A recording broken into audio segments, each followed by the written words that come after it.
महाभारत का युद्ध समाप्त हो चुका था।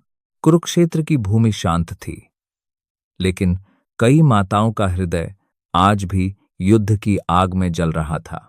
उन्हीं में से एक थीं माता गांधारी। अपने 100 पुत्रों के विनाश को देखकर उनका हृदय टूट चुका था। आंखों से नहीं, आत्मा से रोते हुए उन्होंने कहा, हे केशव, यदि तुम चाहते तो यह युद्ध रुक सकता था, पर तुम मौन रहे।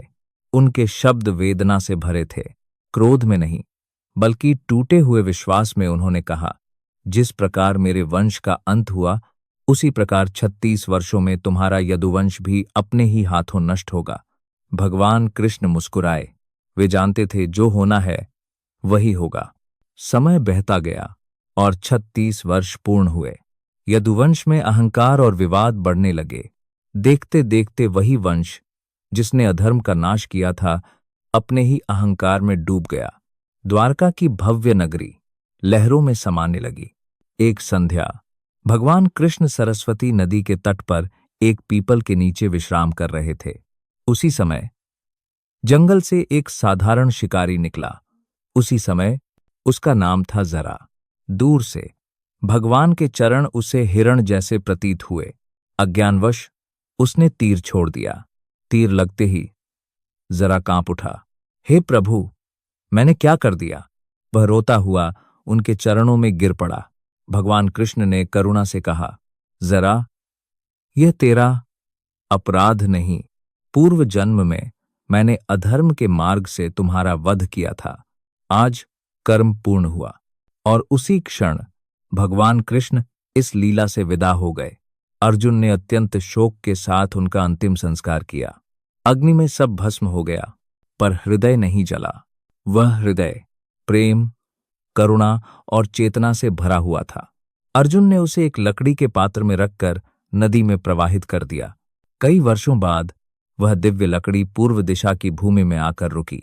वहां एक वनवासी समुदाय रहता था। उनके मुखिया नीलूदास ने उस लकड़ी से निकलती दिव्यता को महसूस किया। उन्होंने उसे एक गुप्त स्थान पर स्थापित किया और उसे नाम दिया नील माधव। उधर दूर देश में राजा धर्मकेतु नामक एक भक्त राजा थे। उन्हें स्वप्न आया, मैं तुम्हें उसी भूमि में दर्शन दूंगा, पर नए रूप में। राजा खोज में निकले, कई प्रयास किए, पर मूर्ति प्रकट नहीं हुई। फिर समुद्र तट पर एक दिव्य काष्ठ प्रकट हुआ। किसी से भी वह काष्ठ नहीं उठा। तभी एक वृद्ध शिल्पकार आया। उसने कहा, मैं मूर्ति बनाऊंगा, पर शर्त है, 21 दिन तक कोई द्वार न खोले।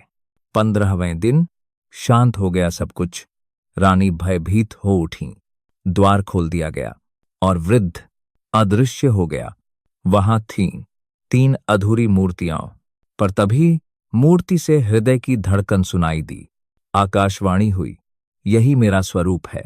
मैं पूर्ण नहीं, पर सजीव हूं। तभी से वह देवता कहलाए।